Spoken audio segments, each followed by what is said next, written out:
particularly on the narcotics side, is that to be in possession of narcotics in violation of the Harrison Act is a violation of federal law. So if you get busted, where do you do time? You're doing time. So the federal prisons are literally filling up with addicts. And that's going to create the momentum in 1929 to pass a law that says we need to create special prison hospitals for the treatment of these addicts that are filling our prison system. And the first one's going to open in 1935 in Lexington, Kentucky, and the second one in 1938 in Fort Worth. And we're going to revisit that story shortly when I talk about the rise of Narcotics Anonymous in the United States.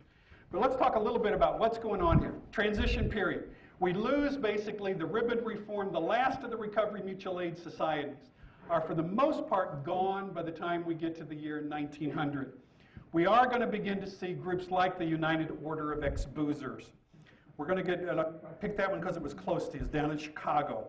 And they would do things called the Boozers Brigade, in which they would take these folks in recovery and they'd make a sweep of the Bowery, you know, bringing people into these meetings with these charismatic recovery speakers, hoping to kind of tip those scales of ambivalence of people. I mentioned the former Club of Alcoholic Degenerates, also around 1905. And the alternatives I mentioned was we got the inebriate penal colonies. Secondly, the psychiatric hospitals are going to become major. What we did was we took people out of specialized addiction treatment facilities, and we basically moved them to the back wards of what were already aging state psychiatric hospitals, which in their early days were a reform movement to get the mentally ill out of the poorhouses in this country.